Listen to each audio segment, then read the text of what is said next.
Olá, bom dia, quase boa tarde, 11h45 da manhã, horário de Brasília. Está começando Opinião no Ar, notícia com opinião. Hoje, 27 de novembro, é aniversário das cidades de Esmeralda, no Rio Grande do Sul, Vargem Grande Paulista, em São Paulo, e Umarizal, no Rio Grande do Norte. Parabéns para essas e outras cidades que fazem aniversário hoje, que é o Dia da Educação à Distância e do Engenheiro de Sistemas. Bom dia, Amanda. Bom dia, Silvio. Parabéns a todos. Bom dia, sextou. Pois é, dizem que sim. Também dou bom dia ao Rodrigo Constantino, que nos acompanha lá da Flórida, nos Estados Unidos. Bom dia, Rodrigo. Bom dia, Lacombe. Bom dia, Amanda e Silvio, e a todos que nos acompanham. Olha, você pode acompanhar o Opinião no Ar pelo YouTube também, pelas redes sociais da Rede TV, Twitter, Facebook e Instagram. A gente tem um Twitter oficial, um Instagram oficial, @Opinião Rede TV. A gente espera a sua participação usando a hashtag Opinião no Ar. Vamos ao assunto de hoje. O assunto é o seguinte: no domingo, 57 cidades têm votação para a escolha do prefeito. Vamos analisar esse segundo turno. Quem tem mais chance? De que maneira o mapa político no Brasil ficará depois das eleições municipais? E vamos falar ainda das ameaças de um novo confinamento já a partir de segunda em algumas cidades, inclusive São Paulo, hein? Talvez saia aí um novo lockdown, quarentena, confinamento, chame da maneira que quiser. Aqui no estúdio está o desembargador, ex-presidente do Tribunal de Justiça de São Paulo, Ivan Sartori, que ficou em segundo lugar, foi por pouco, hein? Por pouco não foi para o segundo turno na eleição para prefeito de Santos, litoral de São Paulo. Desembargador, muitíssimo obrigado pela participação, bom dia. Eu que agradeço o convite, Lacombe, cumprimentar você, Amanda, o Silvio, cumprimentar o Constantino, nosso convidado outro, agradecer e vamos aí dar o nosso recado, né? Boa, vamos lá. Pelo telão, então, a gente conversa também com Murilo Hidalgo, diretor-presidente do Instituto Paraná Pesquisas. Murilo, muitíssimo obrigado pela participação. Bom dia. Bom dia, Lacombe. Bom dia aos amigos da mesa. É uma satisfação participar com vocês. Vamos mostrar pesquisas também, as mais recentes aqui para as principais capitais. São 18 capitais com eleições no próximo domingo. 11h54, horário de Brasília. A gente começa aqui a nossa conversa sobre eleições municipais. Domingo tem segundo turno, 57 cidades do Brasil terão votação, 18 capitais escolhem o prefeito. E a gente recebe aqui na nossa bancada o desembargador Ivan Sartori, que foi candidato a prefeito de Santos, ficou em segundo lugar por muito pouco, não foi para o segundo turno. O senhor foi apoiado pelo presidente Jair Bolsonaro, né? Teve um bom apoio do presidente, mas foi a sua primeira experiência, né? como candidato político, né? A cargo político, sim. Foi lógico. Eu fui juiz durante 38 anos, né, Lacombe? Eu fui desembargador, fui presidente do tribunal, me aposentei o ano passado. Então, essa empreitada foi empreitada de amigos e pessoas influentes da cidade que queriam uma alteração lá na situação da cidade. Eu relutei bastante em aceitar isso. Levantei da cama 8 meses falando por que eu aceitei isso e depois, então, fomos para a luta e fomos atrás. Né? Mas tivemos aí aqueles contratempos todos e uma eleição própria já mostra, né? E nessa experiência do senhor, de que maneira o senhor analisaria o comportamento do brasileiro numa eleição municipal? Me parece que ele não pensa em ideologia, ele não pensa muito no partido, ele vota em pessoas e aí leva vantagem quem já está no poder ali, quem tem a máquina, digamos assim? Olha, infelizmente, Lacombe, eu fui juiz eleitoral, eu já sempre tentei coibir o uso da máquina naquela época que era juiz eleitoral e hoje eu vejo que continua a mesma coisa ou pior, né? Lá em Santos, por exemplo, o uso da máquina foi assustador. Assustador. Eu representei a Justiça Eleitoral, demonstrei o uso da máquina e até agora a decisão não saiu. Quer dizer, não tem uma celeridade tal que impeça que essa gente, que essas pessoas que estão no poder, esses políticos profissionais, deixem essa prática de lado. Então é uma questão muito complicada, porque quem está fora não tem recursos, não é? Não tem condições de se colocar de uma forma com mais visibilidade. Ali você veja, ele por estar na máquina com 14 partidos, alguns deputados inclusive eram candidatos e eu não sei por que acabaram se juntando a eles, talvez a gente possa até imaginar por quê, né? E aí 14 partidos, 5 minutos de tempo, enquanto os outros candidatos com 46 segundos, eu que tinha 46 segundos, e 15 candidatos contra eles. Eu esperava, por exemplo, que 2 candidatos que nós tínhamos lá, que eram políticos, são políticos, né, tirasse alguns votos da situação. Mas não, foram mal também, foram muito mal. Mas a ideologia não entra? A ideologia não entra, é o poder pelo poder, né? É o poder pelo poder ali dentro daquela eleição, né? Agora, o povo vota em pessoa. O povo fala, esse aí tá, eu vou votar nesse mesmo que está aí, ou então não vota. E 33% do eleitorado não foi votar. Eu olhei a praia no dia, dei uma olhada na praia, assim, a praia estava lotada. Eu olhei, ixi, acabou. Estava um sol, um calor. Eu falei, nossa, agora a coisa ficou feia. Né? Eu tenho certeza que se fossem votar, nós teríamos um número maior de votos, muito maior. Porque eu passava na rua, até eu brincava, meu filho brincava, Gabriel, eu parecia um popstar. Eu vou votar no senhor, eu vou votar no senhor. Eu falei, pô, as filipetas da Orla, todas elas nós estávamos emparelhados. Eu perdi na Zona Noroeste. Né? E lá na Zona Noroeste houve, evidentemente, uma situação também muito complicada. Eu não tenho provas materiais, mas houve situações bastante complicadas. Não é discurso de perdedor, não, porque eu costumo realmente homenagear quem vence e eu sei perder. Mas houve uma situação muito complicada ali em Santos e isso acontece no Brasil todo. Eu acho que a justiça eleitoral, eu acho que nós precisamos rever essa fiscalização, essas normas eleitorais, para que haja possibilidade que pessoas de fora entrem no poder, pessoas de fora venham a ter oportunidade para governar, para trazer o seu trabalho. A gente pode até falar um pouquinho mais à frente sobre esse índice alto de abstenção, como é que deve se comportar o eleitor no segundo turno, de que maneira essa abstenção pode influenciar a eleição. Meio-dia em ponto, opinião no ar, falando sobre eleições. Eu passo a palavra para a Amanda. Eu acho que tem pesquisa já para a gente olhar, né? Vamos trazer as capitais. Pesquisas? A gente tem o Murilo Hidalgo da Paraná Pesquisas, Rodrigo Constantino também para comentar esses números de São Paulo. Olha, segundo turno, essa foi a última Datafolha, né? Foi divulgada ontem, tem os votos totais, 47% para o Bruno Covas e 40% para o Guilherme Boulos, né? Aí tem os brancos e nulos, e nos votos válidos, que é o que conta, desconta os brancos, nulos, indecisos, 54% para o Bruno Covas, 46% para o Guilherme Boulos. A primeira pesquisa da Datafolha dessa semana efetivamente tinha mostrado um avanço do Guilherme Boulos, o candidato do PSOL, principalmente conquistando uma parte dos eleitores que votavam em branco, nulo e indecisos, uma força grande no eleitorado jovem, mas essa segunda pesquisa da Datafolha da semana mostra aí uma estabilidade, né? O Guilherme Boulos parou de crescer, o Bruno Covas conseguiu manter seus votos, o Guilherme Boulos não conseguiu roubar votos ainda do Bruno Covas, pelo que indicam as pesquisas Datafolha e Ibope, mas a gente não sabe o que pode acontecer, ainda restam 3 dias. Acho que o Murilo Hidalgo poderia comentar um pouco esses números, e tem números da Paraná Pesquisas também, né, Murilo, que você traz para a gente? Exatamente, Amanda. A pesquisa que nós trouxemos hoje, ela mostra, um segundo turno, 47,2 para o Bruno Covas, 39,3 para o Guilherme Boulos, que mostra que o Guilherme Boulos está tendo uma dificuldade de passar da casa dos 40%. O dado positivo da pesquisa para o Guilherme Boulos é que a curva dele é ascendente. Precisamos ver como é que vai terminar essa curva dele no dia da eleição. O Bruno está estável. A gente fez a primeira pesquisa de segundo turno, divulgando na terça-feira, logo após a eleição. O Bruno tinha 50. As pesquisas dessa semana puseram ele na casa dos 47, 48. Então, eu te diria que o Bruno está estável e o Guilherme Boulos foi o candidato que mais cresceu com o horário eleitoral gratuito do rádio e da televisão, que mostra que ele teve um aproveitamento melhor com a igualdade do tempo. O segundo turno igualou.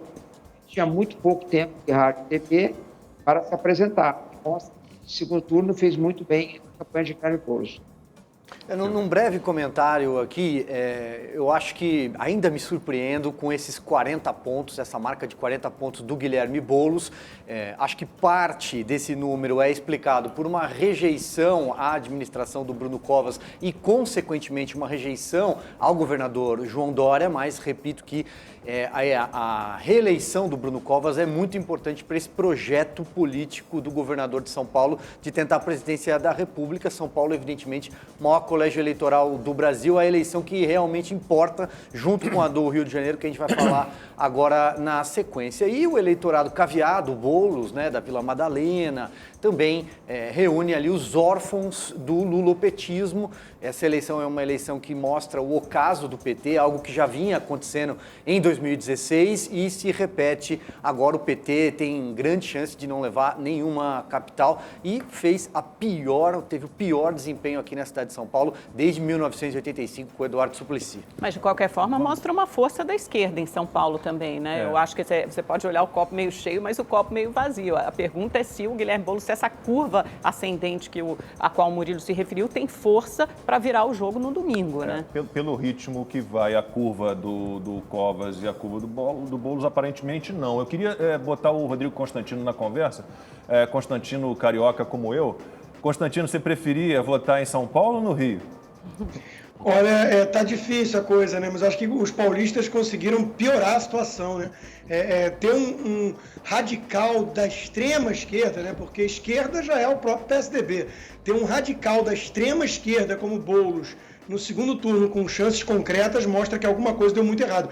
Eu concordo com a análise do Silvio, né? De que isso também é uma espécie de payback, de vingança, de revanche contra o governador de São Paulo, que foi ocultado na campanha, basicamente, do Covas, né? Tamanha rejeição que existe hoje por conta dessas coisas todas de lockdown, isolamento, e mais uma vez agora esperaram passar as eleições e já estão vindo com esse papinho de novo, né? Quer dizer, é o tranca-rua mesmo, é o ditadória, como alguns chamam, e isso assusta muito. Agora, eu queria perguntar ao Sartori em relação ao engajamento do presidente. Muita gente na mídia analisou o resultado municipal da eleição como uma derrota do bolsonarismo. E não vimos assim um grau de engajamento. Ele recebeu, por exemplo, o apoio do presidente, mas foi uma coisa tímida, o que me parece. O presidente ele deixou as mãos de fora dessa eleição e foi algo até muito criticado por alguns aliados. Eu queria a opinião do Sartori em relação a isso. Pois é, Constantino, o presidente, na verdade, em diversas lives, ele falou os candidatos que ele tinha, né? Era o primeiro turno, no segundo ele disse que ia se empenhar mais, né? Mas eu acho que não foi uma derrota do presidente. Essa questão de transmitir voto e transferir voto é muito complicada. Cada cidade tem suas peculiaridades, tem suas situações, né? E eu acho que o apoio do presidente, ao contrário, me ajudou bastante. Me tornou muito mais conhecido, porque apesar de ter sido presidente do Tribunal de Justiça e de ser conhecido no Estado, eu não era conhecido em Santos, por incrível que pareça, porque eu sempre trabalhei recluso como desembargador. E aí eu comecei a fazer campanha e comecei a me tornar conhecido. E com o apoio do Bolsonaro, me tornei muito mais conhecido e eu acho que eu tive um desempenho melhor em função desse apoio. Agora, dizer que houve uma derrota do presidente, eu não acho isso de jeito nenhum. Ali nós tínhamos uma situação bem peculiar, que era uma máquina assustadoramente grande, avassaladora, né? 14 partidos, todos os deputados lá, um poder econômico violento, um abuso do poder econômico, abuso do poder político. Representei na Justiça Federal, na Justiça Eleitoral, não responderam, né? Era uma situação muito difícil de ser superada realmente. Era um establishment complicado, inclusive toda a cidade. Nós temos alguns empresários lá que circundam a prefeitura e fecham a economia, enfeixam a economia e mandam na cidade. Esse sistema é muito difícil de alterar, porque você tem tudo contra. Você tem imprensa, você tem um empresariado grande, tudo contra você lá, além do tempo, né? 5 minutos para ele na televisão, enquanto 46 segundos para mim e para outros candidatos ainda menos. Então é uma situação muito perversa. Então o presidente, com certeza, não foi derrotado lá, não. Na verdade, fomos vencedores de conseguir quase 40 mil votos, uma abstenção de 33% no eleitorado que a gente tem lá em Santos. E olha, hoje a Rede TV exibe às 9h40 da noite uma edição especial do Opinião no Ar, Eleições 2020, com uma sabatina com o atual prefeito de São Paulo, Bruno Covas, candidato à reeleição, né? Ele vai responder perguntas sobre os principais problemas da capital paulista e vai detalhar as propostas para a cidade. O candidato Guilherme Boulos, do PSOL, foi convidado, mas por problemas na agenda não pôde participar. Eu gostaria de puxar esse gancho aí que deu o Constantino do lockdown, né? A gente abre os jornais, a gente olha os portais de notícias e era algo que muita gente, as pessoas de bom senso, de certa forma, já previam, né? Que haveria logo depois das eleições algo nesse nível. Eu não sei se o Murilo Hidalgo teria condições de comentar, e eu já falei do meu desapontamento aqui com a votação expressiva que candidatos que trancaram as pessoas em casa tiveram. Não sei se alguma pesquisa, Murilo, poderia indicar que tipo de influência essa política de lockdown ou não teria influenciado as eleições. Isso tem como você mensurar isso, quantificar, qualificar? Olha, Lacombe, o que a gente pôde perceber pelas pesquisas é que na grande maioria dos municípios onde os prefeitos estavam relativamente, antes da pandemia, já bem avaliados, eles foram bem votados. A pandemia ajudou muito, de uma maneira geral, os prefeitos, porque se discutiu muito menos os problemas da cidade. Não se discutiu muito transporte coletivo, vagas em creches, colégios, segurança. para se discutir Covid no período pré-eleitoral. Aquele período pré-eleitoral que era para ser discutido isso, ficou na Covid. Então, isso ajudou demais os candidatos a prefeito. Mas, ao nosso ver, o que foi decisivo para todos os prefeitos foi a ajuda emergencial do presidente Bolsonaro quando chegou em R$600, que foi o maior índice de aprovação do governo Bolsonaro, mas, ao mesmo tempo, ajuda governadores e prefeitos. Então, eu acho que essa ajuda emergencial foi a grande ajuda dada aos prefeitos também pelo prefeito Bolsonaro, pelo presidente Bolsonaro. Agora, já com a queda de 600 para 300, o presidente já começou a cair. Os prefeitos também vão ter mais dificuldade na frente, porque, infelizmente, é o bolso do eleitor que pesa na visão do eleitor. A gente está com uns probleminhas no áudio do Murilo Hidalgo, vamos tentar melhorar um pouquinho a comunicação, está picotando um pouquinho o áudio, mas deu para entender o recado. E agora eu tenho uma mensagem para você que acompanha o Opinião no Ar. Para a gente concluir aqui a história do lockdown logo após as eleições, há essa possibilidade, muitos políticos já falam disso, Alexandre Calil, reeleito em Belo Horizonte, aqui em São Paulo também a gente tem ouvido muito isso. Desembargador Ivan Sartori, sua opinião sobre esse lockdown, será que pinta logo depois das eleições? Bom, lá como você já conhece também meu pensamento, nós falávamos tanto lá no seu programa anterior, que era um sucesso, né? Completamente contra, nós somos a lockdown, evidentemente porque a economia é muito frágil, mas olha, eu acredito que não haja mais espaço para isso, né? Para mim seria uma surpresa. Estão falando aí em fechar alguns pontos de lazer, alguns locais especialmente aí que possa haver contaminação, mas não estão falando em fechar o comércio, fechar os estabelecimentos. Eu acredito que agora não haja mais espaço para isso. E quando a gente fala de lockdown, na verdade é retornar a uma fase anterior, talvez reduzir o horário de funcionamento do comércio, porque de fato a gente tem um aumento de casos, mortes, internações e na taxa de transmissão, né, que é aquele número que tem que ficar abaixo de 1, é o mais adequado, e está acima de 1, está 1,3 no Brasil. Então, quer dizer, já mostra que esse índice de contágio, de contaminação, de transmissão está mais rápido. É séria, a coisa é séria. A coisa é séria. Mas só para lembrar, gente, que a infecção se dá em casa também, majoritariamente, inclusive. Então, a coisa é séria. A gente tem que manter os protocolos sanitários com rigor. Sim. A gente está se preocupando, todo mundo se preocupa, mas agora, daí a você fechar os estabelecimentos, fechar toda a economia, isso, aliás, contraria a Constituição Federal de morte, né? Contraria frontalmente, nem estado de sítio, nem estado de defesa permite isso. Por quê?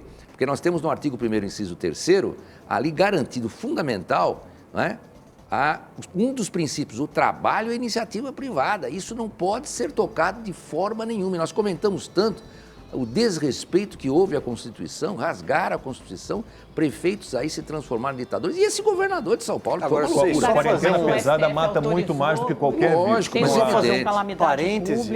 fazer um parênteses, as pessoas vão morrer de fome, as crianças vão ter um déficit irrecuperável porque perderam já um ano escolar.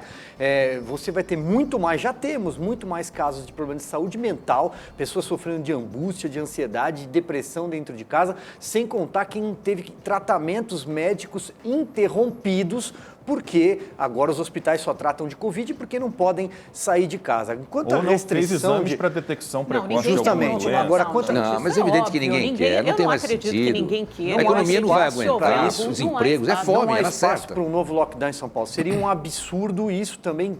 A grande responsabilidade também é de boa parte, se não a maioria da imprensa brasileira. Sim. Com as suas manchetes olímpicas. Você abre os jornais e você encontra Brasil já conta com não sei quantos mortos. Silvia, a gente tem um Brasil governo federal não sei ignorou quantos, a pandemia, que não fez absolutamente nada. Não é, Amanda, sabe o que aconteceu? O Supremo Tribunal Federal não permitiu que o governo federal tivesse alguma voz na pandemia. A grande verdade é essa, afastou o governo federal completamente da gestão na pandemia. Delegou... O governo federal estava sabotando, qualquer tipo de medida. O governo federal foi sabotado. O governo federal foi sabotado. Ele não pôde implementar nenhuma das políticas que ele gostaria de ter. E ainda ajudou muito, né? Deixa claro também para quem está acompanhando. Vamos ouvir o Constantino. nenhum embasamento científico para esses lockdowns. Olha o caso da Argentina do lado, um dos piores resultados de óbito por habitante e fez o mais rigoroso e longevo lockdown do mundo. Né? Isso não é ciência, isso é uma arrogância de tecnocratas que estão mais perdidos do que seguem o tiroteio. E o próprio prefeito Bruno Covas, né, é até ruim falar mal da gestão dele aqui, porque a chance do Boulos chegar à prefeitura é ainda mais assustadora.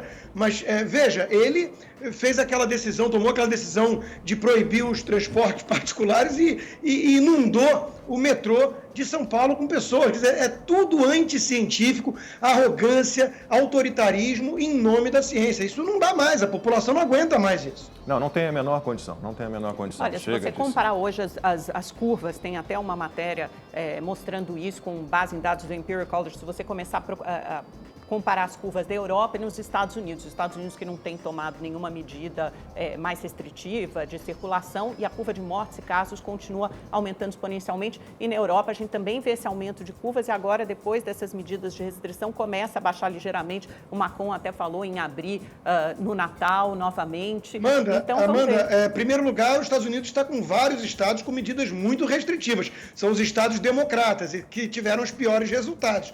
Em segundo lugar, não faz nenhum sentido acompanharmos o número de casos. Todo mundo sabe que o número de casos pode aumentar, mas a taxa de letalidade nessa tal segunda onda está muito inferior. O que tem que acompanhar é óbito e ocupação hospitalar. Acabou.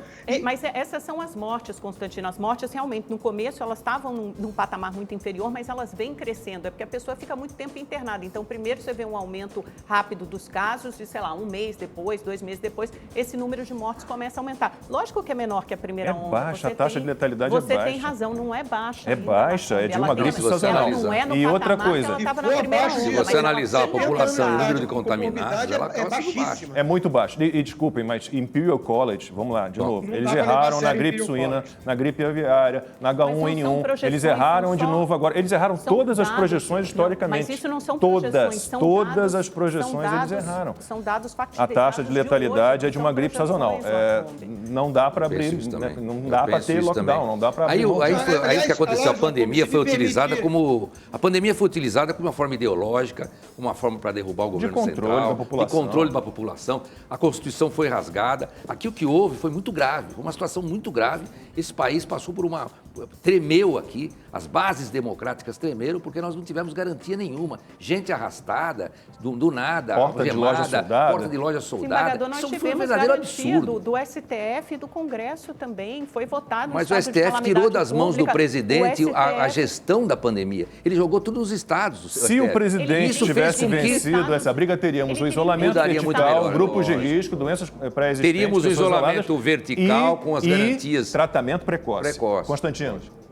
Não, o presidente falou na live de ontem que a máscara é mais um tabu que vai acabar caindo. E eu acho que ele está certo nisso também. Não há nenhuma pesquisa robusta mostrando a eficácia da forma que as pessoas usam esse tipo de máscara. Uma coisa é aquela N95 parruda que os enfermeiros usam. Outra coisa é essas máscaras descartáveis que todo mundo está usando. Agora, eu queria... Não sei se o Murilo já está com o áudio ok, mas o Lacombe mencionou o Imperial College, né? Quem ainda leva a sério depois dessa pandemia, Imperial College, OMS e, cá entre nós, alguns institutos de pesquisa, não são todos, não vamos generalizar, realmente precisa explicar, né, qual é o conceito por trás. Eu queria perguntar ao Murilo exatamente isso. Por que tantos institutos de pesquisa, eles não erram apenas porque o erro estatístico poderia ser aleatório, né? Eles erram sempre com o mesmo viés, inflando as intenções de votos da extrema esquerda, né? Normalmente é isso que a gente observa em vários desses institutos. Não é o caso do Paraná, com certeza. Olha, Constantino, eu prefiro falar de nós, não dos outros, tá? Na verdade, a gente procura sempre acertar. Nós estamos divulgando várias pesquisas no dia de hoje, um exemplo, e elas serão comparadas com a urna de domingo. Apesar que muita coisa ainda vai acontecer entre hoje e domingo. Na pesquisa, Constantino, o que mais vale nesse momento são as curvas. A curva do Boulos, por exemplo, estou dizendo que ele vai ganhar, mas a curva do Boulos é crescente. A do Bruno, ela está parada. Mas se o Bruno estiver parado, com 47% dos votos que ele está tendo, ele vai ganhar. Certo? Mas muitas coisas vão acontecer até domingo. A pesquisa de hoje ela não pode ser comparada com a pesquisa de domingo. A pesquisa é a fotografia do dia. E todos os estudos de pesquisa, na verdade, a gente quer acertar, né? O nosso objetivo é acertar, a gente vive disso. Agora, errar faz parte. Vamos ver daqui a pouquinho, então, a pesquisa para o Rio de Janeiro. Amanda queria... Só queria fazer uma correção. Eu falei que a matéria da Folha de São Paulo era baseada em dados da Imperial College. Eu cometi um equívoco. São dados da Johns Hopkins, só para corrigir e deixar claro que mostra que a curva da Europa, dos Estados Unidos continua aumentando muito o número de casos e da Europa aumentou bastante. Agora começa a reduzir depois de serem adotadas medidas de restrições mais efetivas. Mas é claro que a gente vai ver o impacto disso ao longo das próximas semanas. A Imperial College, para mim, mais uma vez errou, mas errou feio. Vamos dar uma olhadinha na pesquisa para a Prefeitura do Rio de Janeiro. Temos Eduardo Paes contra Marcelo Crivella. Eduardo Paes agora no DEM, ele que já foi do MDB, e Marcelo Crivella do Republicanos. 55% para o Eduardo Paes, 23% para o Marcelo Crivella. Isso em votos válidos fica da seguinte forma: 70% para o Eduardo Paes e 30% para o atual prefeito Marcelo Crivella. Dificilmente a gente vai ter uma virada lá nesse... O jogo no Rio de Janeiro parece estar jogado, né? Eduardo Paes deve faturar, ele que retorna à prefeitura, depois de ter perdido, inclusive, uma eleição anterior, mas, sobretudo, uma vitória do Democratas, né? A gente, aqui no começo do programa, falamos que as pessoas não votam tanto em partidos, mas, do ponto de vista de densidade eleitoral, é uma vitória importante. O Rio de Janeiro, segundo maior colégio eleitoral do país, e o DEM já havia faturado Salvador no primeiro turno, que também é o maior colégio eleitoral do Nordeste, além de Curitiba e Florianópolis no Sul. Então, um projeto interessante do DEM, essa eleição do Eduardo Paes, que não deixa de ser também um nome para 2022 ao governo do Rio de Janeiro, porque o estado do Rio de Janeiro, de um modo geral, sofre de uma carência de políticos. A maioria está preso, né, Lacombe? Você quer fazer uma pergunta para o Murilo Hidalgo? Ele vai ter que nos deixar daqui a pouquinho. Então vamos lá, Murilo, você concorda que o cenário no Rio de Janeiro parece muito mais cristalizado, apontando a vitória do Eduardo Paes em comparação a São Paulo? Com certeza, a eleição no Rio, pelas pesquisas, é uma eleição praticamente definida, né? Na verdade, Silvio, eu acho que a grande eleição no Brasil no domingo, onde é completamente imprevisível, é a eleição de Recife, né? Sim. Eu acho que o maior equilíbrio está por lá. Bom, a gente vai se despedir então já do Murilo Hidalgo, diretor-presidente do Instituto Paraná Pesquisas. Muitíssimo obrigado pela participação, né? E a gente conta com a sua participação em outras oportunidades. Murilo, muito obrigado. Eu que agradeço, Lacombe, e sempre à disposição dos amigos. Muito obrigado. Bom, Constantino, como carioca, quer falar um pouquinho da eleição no Rio de Janeiro? Eduardo Paes contra Crivella? Eu acho que assim, o Crivella teve uma prefeitura bastante apagada, ele não tem nenhum cacuete de prefeito, né? Vamos lembrar que ele virou prefeito porque a alternativa era o Marcelo Freixo, né? Numa eleição muito superlotada ali de centro, né? De várias pessoas disputando o mesmo perfil do eleitor. Isso colocou no segundo turno o Freixo e o Crivella, e aí é o voto útil, né? O voto é aquela história, tudo menos o Freixo. Mas o Crivella não tem um perfil de gestor, né? Ao contrário do Eduardo Paes, que ele tem uma imagem e que é baseada em fatos de uma boa gestão. A questão ética e aquelas coisas todas lá de ligação com o PT na época e tudo, isso é uma outra história, mas o povo do Rio de Janeiro reconhece no Eduardo Paes alguém trabalhador, né, e com capacidade de entregar resultados e ter uma boa gestão. Agora, eu concordo com o Silvio, né? Isso mostra realmente o crescimento do DEM, foi o centro, né, o centrão, chamado assim, foi o grande vencedor nas eleições municipais, isso é inegável, e eu aproveitaria para perguntar ao Sartori o que ele acha que isso influencia em relação a 2022, porque a gente sabe que as prefeituras têm uma capilaridade muito importante para a eleição majoritária executiva, né? Olha, o que eu estou vendo também um pouco, Constantino, é que a gente nota um crescimento assim da esquerda, né? Lá em Santos foi assim, aqui agora a gente vê o Boulos, né? Agora, é lógico que as eleições municipais é que vão dar o tom para as eleições de governador e presidente da República, não tem a menor dúvida, embora a presidência da República seja mais peculiar, porque a gente já tem aí um candidato muito forte, que é o próprio Jair Bolsonaro. Mas o fato é que isso vai sim vai trazer reflexos, o DEM cresce, né? A direita... O seu partido cresceu. Cresceu, o nosso partido, o PSD, está no terceiro lugar agora, né? MDB na frente. Em primeiro lugar está o PSDB ainda, né? depois o MDB, agora o PSD. Cresceu muito, nosso partido ganhou bastante. Eu acho que isso vai dar um apoio muito grande para a gente colocar o país nos eixos aí, em termos de mostrar uma forte possibilidade de as coisas se colocarem no lugar, em termos, inclusive, constitucionais e de respeito ao cidadão. Posso aproveitar só para fazer uma pergunta rápida para o Sartori e ouvir o Constantino também, o desembargador Constantino?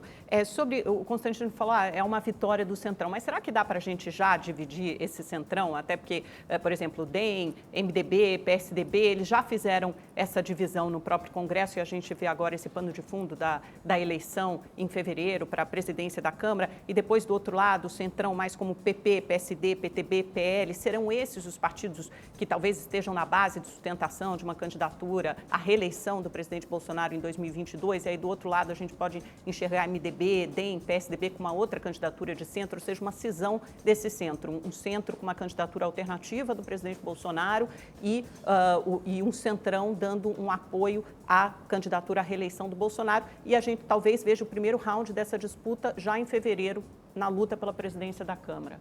Pois é. Isso realmente é um fato, né? Acontece, o Centrão deu acabou se separando, mas eu penso que o quadro ainda, mesmo que aconteça a eleição municipal se colocar dessa forma, eu penso que ali na presidência da República será uma situação diferente, porque ainda nós temos 2 anos, nós temos muita água para rolar, muita coisa para acontecer, né? Então a eleição municipal vai dar o grau? Vai, mas de certa forma na eleição presidencial. Agora, nos governos dos estados, pode ser que dê sim, e aí pode ter reflexo na presidência. Mas eu acho que a tendência é que, infelizmente, a esquerda cresceu um pouco, né? O Centrão se dissipou, a gente viu isso, mas a tendência é que agora na Câmara a coisa se coloque mais para os partidos que ficaram naquela posição mais radical, me parece, eu penso isso. Antes de passar para o Rodrigo, deixa eu perguntar só mais uma pergunta para o desembargador, aí você pode falar desse assunto também, que já que a Amanda trouxe esse ponto. Essa possibilidade de reeleição do Rodrigo Maia, do Davi Alcolumbre, o senhor como um juiz, né, um profundo conhecedor da Constituição brasileira, o que o senhor pode nos dizer? Eu acho isso um verdadeiro absurdo, né? Eu acho que o tom que tem que ser dado ali na Câmara é a alternância, né? A gente tem ali um monopólio daquela presidência, daquela direção da Câmara, e isso não é bom para o país, não tem sido bom para o país, inclusive porque a gente sabe que Rodrigo Maia é uma figura que realmente se mostrou bastante avessa, vamos dizer assim, a situação, a governabilidade do país. Trouxe muitos problemas e isso me preocupa bastante, eu acho muito complicado. Agora, a Câmara tem suas peculiaridades também e esse pessoal, é aquela questão, o uso da máquina que a gente tem e vão usar a máquina lá dentro e pode ser que saiam ainda bem, mas eu espero que não. Rodrigo. Lacombe foi até sujeira isso, porque era exatamente o que eu ia comentar, né?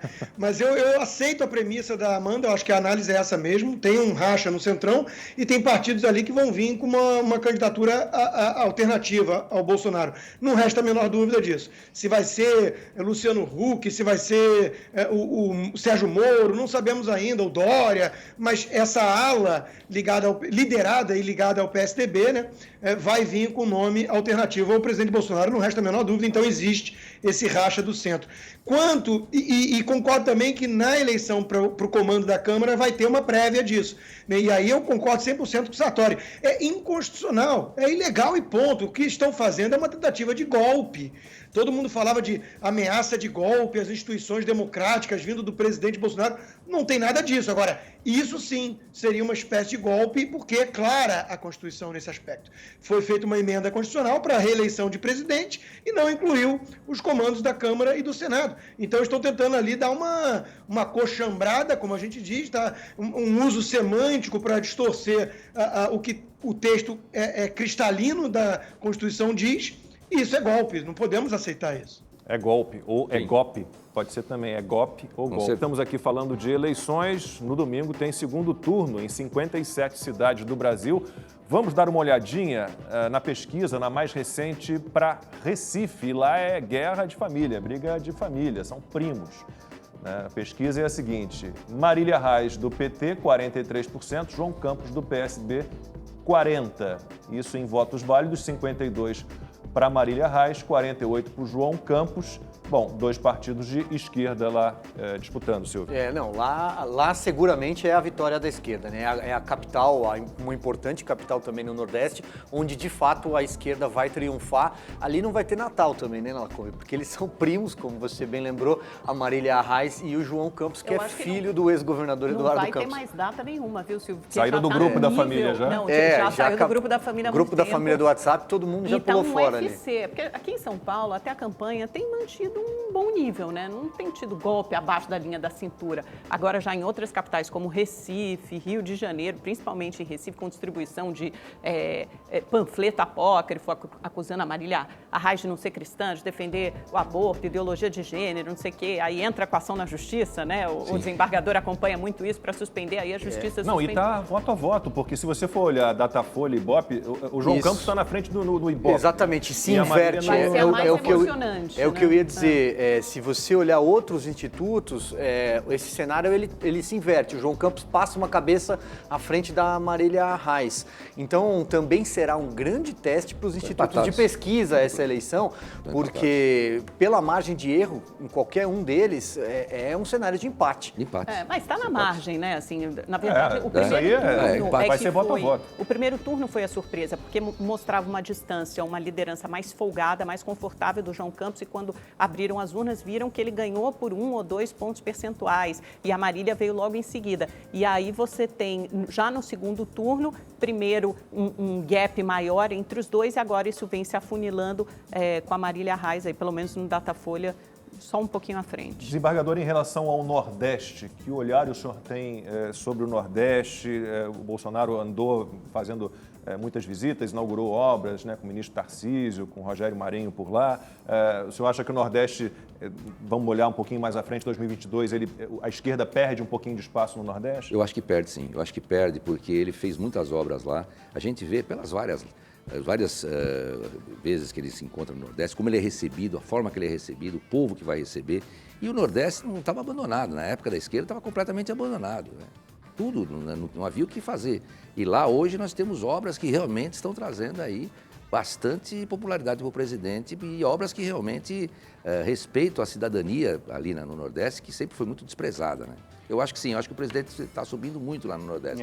E a esquerda está perdendo, sim. Mas a avaliação nas capitais ainda é ruim, né, desembargador? Até o Globo trouxe uma reportagem antes. Se você colocar no geral, a região toda, ele está crescendo. Sim, isso é verdade. Nas capitais ele tem uma avaliação pior, né? Em 23 das 26 capitais ele perdeu justamente popularidade. Porque essas obras não atingem tanto essas capitais. Mas é verdade que a gente não tem como falar do Brasil todo, é muito maior do que só as capitais, aí pode ser um cenário diferente. Do ponto de vista de densidade eleitoral, o que interessa no Nordeste, em primeiro lugar, a Bahia, evidentemente, é governada pelo PT, mas terá o ACM Neto, que saiu muito bem avaliado da Prefeitura de Salvador, fez o sucessor dele, Bruno Reis, como candidato forte para o governo da Bahia. A gente está falando do maior colégio eleitoral do Nordeste.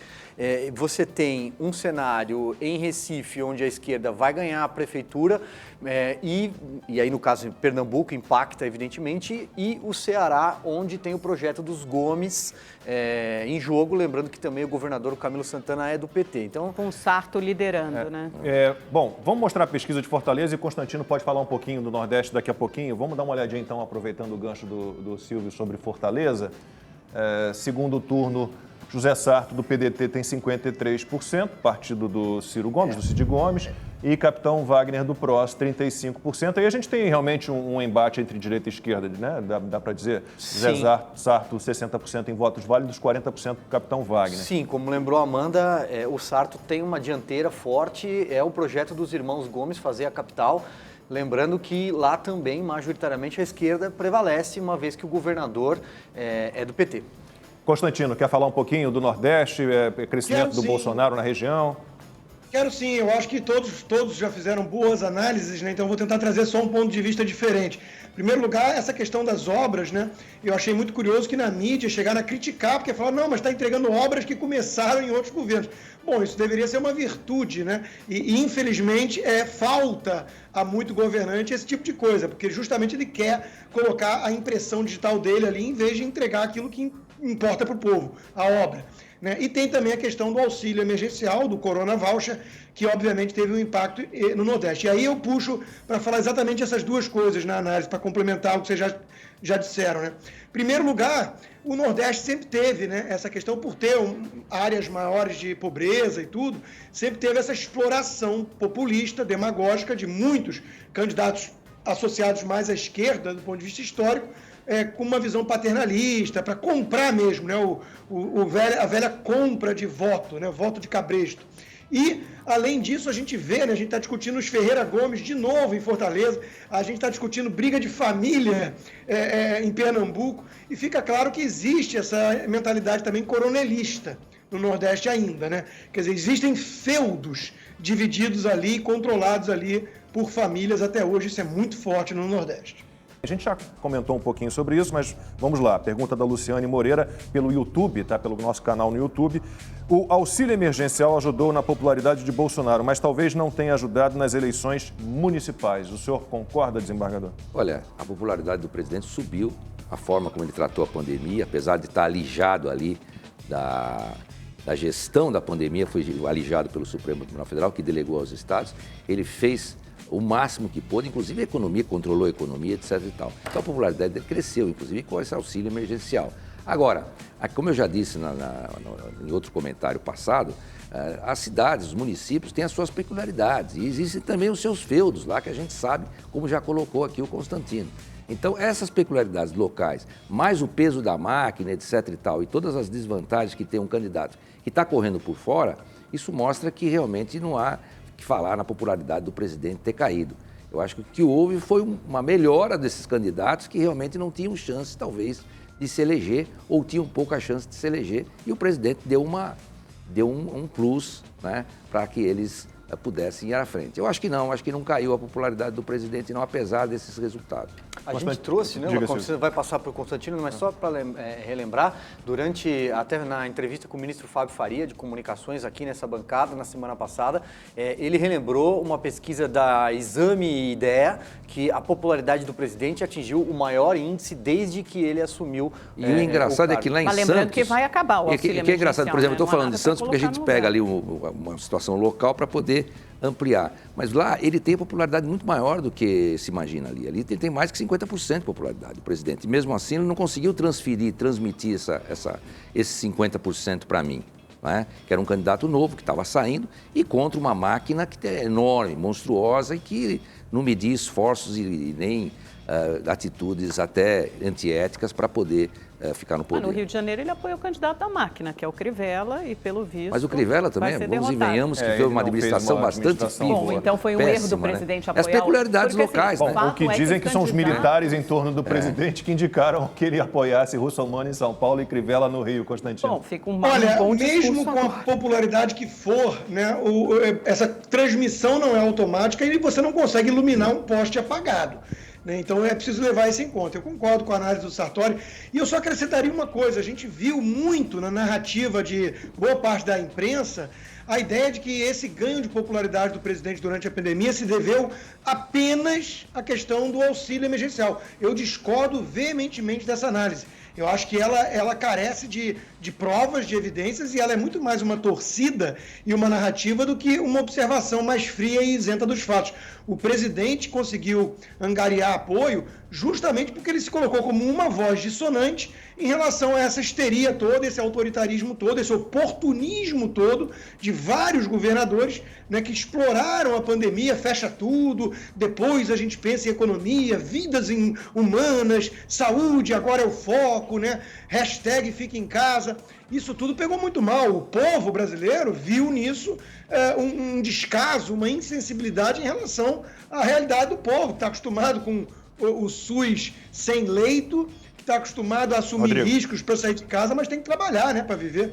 12h53, horário de Brasília. Dá tempo da gente ver a pesquisa para a Prefeitura de Porto Alegre. Vamos lá, capital gaúcha no nosso telão. Essa é dura. Segundo turno, Sebastião Melo do MDB, 49%, Manuela Dávila, 42%, PCdoB em votos válidos, 54 a 46. Silvio.